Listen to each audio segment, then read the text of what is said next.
Right here is the 82nd Illinois Volunteer Infantry Regiment, which is another part of the 1st Brigade, 3rd Division, 11th Corps comrades of my 4th great-grandfather of the 74th.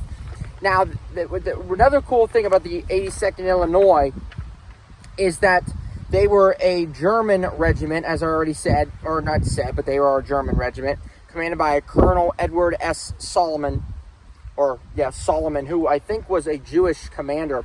And it's a misconception that many people don't understand about the Civil War, is they think that everybody on both sides was Christian. It was either Protestant or Catholic. But the commander of the 82nd Illinois, Colonel Edward S. Solomon, was a Jewish colonel, which is very interesting. I think he is from Germany, if I'm not mistaken.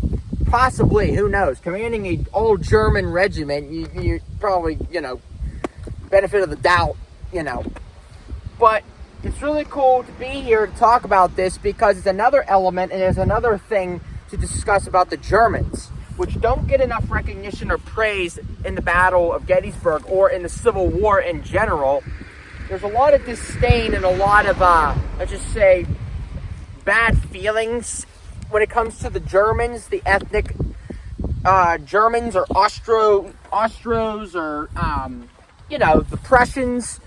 There's not that much recognition. And my goal down here is to talk and promote the Germans because the Germans got a really bad rap. Now over here, we got a Confederate marker here. Let's talk about this for a second. This is interesting. Okay, we got Dole's Brigade. So we got Ewell's Corps, Rhodes Division, Dole's Georgians.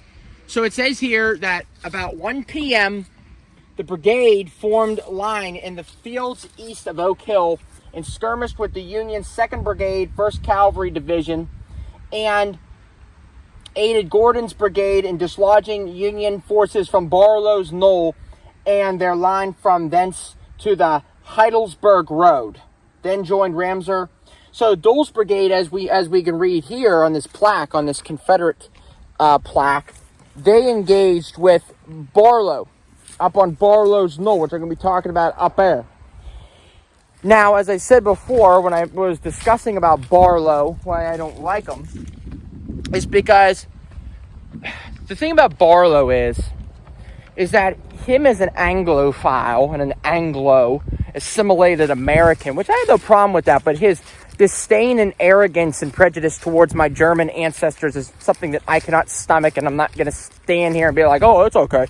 I understand at the time you have those differences, but to completely segregate, discriminate, and harass your troops that you're commanding because you feel that they're inferior towards yourself is something that I cannot agree with, that I don't like, especially because I have German blood in me on both sides of my family, my mom and dad, and I'm very proud to be ethnically German, and I'm not ashamed of it at all. But right here we have a plaque talking further about the 11th Corps, which was commanded by another Anglophile, like I was talking about before, named Major General Oliver Otis Howard. Now, Howard was somebody that didn't like being commander of Germans in general. He didn't like Germans. He thought they were stupid, riotous, inferior, drunk, arrogant. Howard was one of those, prohibitionists who thought alcohol was the devil. Which, whatever. And so the 1st Division Brigadier General Francis Barlow, going up there to Barlow's Knoll. Brigadier General Albert Ames, 2nd Division Brigadier General Adolf von Steinwehr, which I'm going to be talking about him further up the town on Steinwehr Street up at Cemetery Hill, where Howard designated Adolf von Steinwehr. He said, hey, keep your division, the 2nd Division, up here on Cemetery Hill, which I'm going to be talking about that further, with the importance of Cemetery Hill. What is Cemetery Hill and why is it so important? And then I'm going to be talking about, the 3rd Division Major General Carl Schurz, my boy, who I am assuming that my 3rd great-grandfather named my 2nd great-grandfather Carl Riebel after Carl Schurz, the division commander. Carl, Think about it. Why would he name him Carl Riebel? And then Artillery Brigade Major Thomas W. Osborne. And it says here that Schurz's division arrived at 10:30 a.m. in Gettysburg and was formed in arrived here. They arrived in the town, but then they formed here at 10:30 approximately in the morning, and formed in line northwest of the town. Barlow's division formed on Schurz's right. Steinwehr's division was placed on Cemetery Hill. The line in front was attacked by brigades of Rhodes and Early's division. So not only Rhodes' division, but also Jubal Early's division of the Army of Northern Virginia.